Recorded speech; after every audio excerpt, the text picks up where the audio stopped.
Welcome to Notes 9, Hypothesis Testing. We're going to start with single samples in Notes 9, and so let's go ahead and introduce it. In hypothesis testing, the very first thing we need to talk about is the hypothesis itself. It is the statement or claim being tested.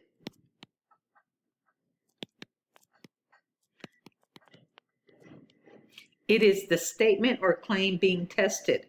Now, it'll come in one of two forms. It will either be the null hypothesis, which is H sub 0, or the alternative hypothesis, which can be written as H sub A or H sub 1.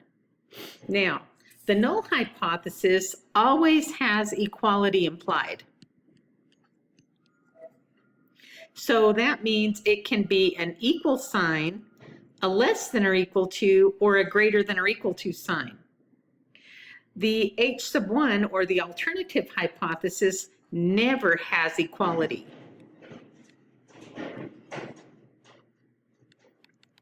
Another interesting thing about him is that he draws the picture for us.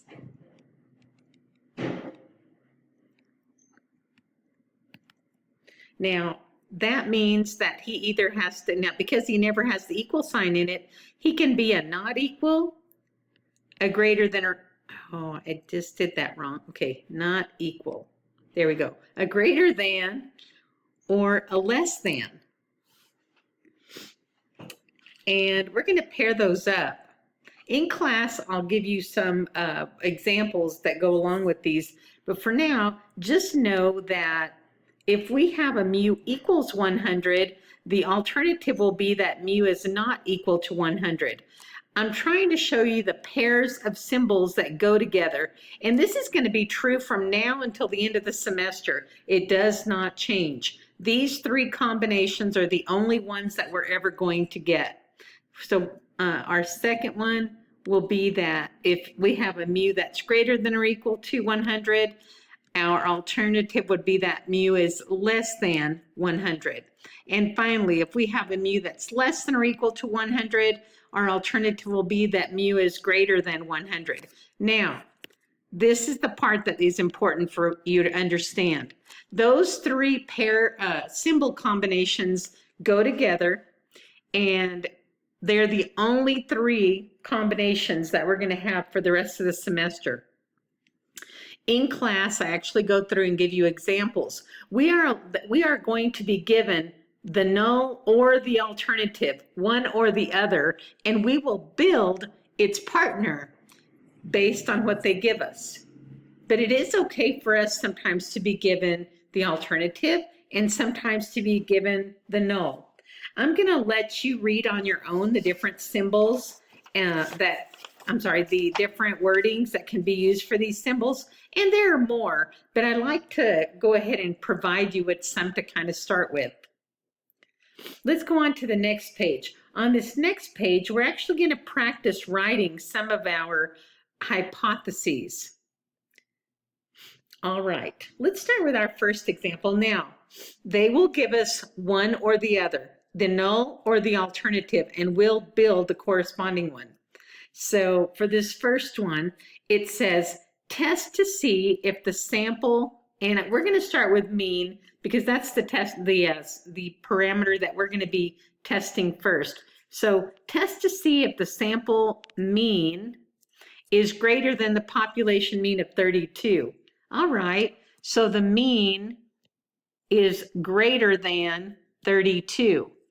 Based on the symbol that they gave me, that is the alternative, H sub 1.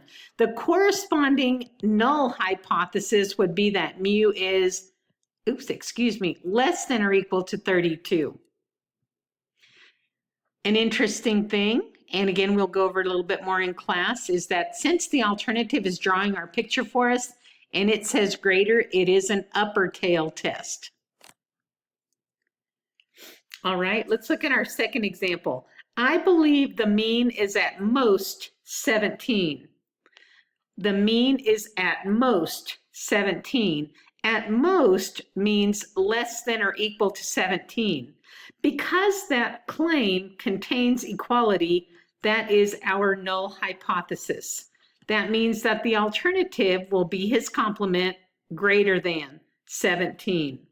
Because it is a greater than symbol in the alternative hypothesis, and he is the one that draws the picture for us, it is a right tail test. Let's look at our next example.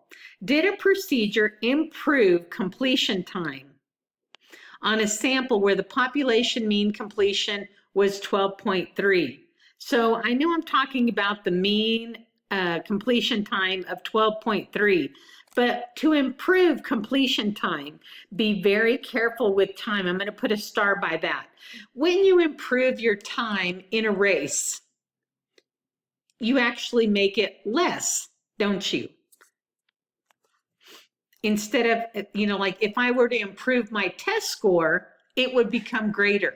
But if I improve completion time on a race or on an obstacle course, it becomes smaller. Be careful with things like that. Put a little star by that. Now, because of the symbol that's being used, I know it's an alternative. It does not contain equality. That means that the null hypothesis is that mu is greater than or equal to 12.3. And one more. Test that the cheaper gasoline did not change your gas mileage when your gas mileage before was 18. If it did not change it, it stayed the same. It is equal to 18 still. Because it's equal, I know that that is a null hypothesis that's being provided for us. The corresponding alternative would be that mu is not equal to 18. Let's draw the picture for these last two. I forgot on this previous example. Remember, the alternative is the one that provides the picture for us. So this one, because it is less than, is a lower tail test. Again, on this last example, because the alternative draws our picture for us, not equal to a mean of 18 would give us our two-tail test. Those are our three options. Let's write those out again. The symbols equal and not equal go together, and they represent a two-tail test. This is an upper tail test, which means this is going to be a greater than symbol in the alternative, and my null would be less than or equal to. For the lower tail test, that is a less than symbol in the alternative, which makes my null a greater than or equal to symbol. These three symbol combinations go with this picture from now until the end of the semester. They do not change. All right. Number 3. It says find the test statistic. Now we're going to end up calling him an obtained value, and he always comes from the formula. What formula? The one that goes with the particular type of test you're doing. And then finally, if you have a test statistic, an obtained value that falls in the unshaded region, in the open area, we are going to accept the hypothesis. Now, in business statistics, we actually say fail to reject, but I'm going to allow accept. If your obtained value falls in the shaded region, we are going to reject H sub 0. And as we get into our test, we'll explain how to look at that as we get into the different ones. Just know for right now, if you have an obtained value that falls in the unshaded region, we're going to accept. Unshaded, open, that's good. Kind of like what we saw in our regression correlation test that we did for the hypothesis in that unit. Now, stating our conclusion. Our conclusion will always contain either the words accept H sub 0 or reject H sub 0. And then we will have to provide a complete statement interpreting it. All right. Well, I think we have time for a little bit more. Continue. I'll let you read about the errors there. And I'm going to go straight into test to compare one sample and give to a given population mean. Now we're going to start off knowing that when we have a single mean test, and in class, of course, I'll go over the formulas with you on your formula sheet. But on this one, if we are doing a z-test, it is used when you're testing a mean and our n is greater than or equal to 30. You saw that before. Our alpha is our level of significance. Another important part of that level of significance is that it is the area in the shaded regions, which are the tails in our hypothesis testing. Another important thing is you always want to assume, this is important, assume alpha is 0.05 if not given. That is our standard.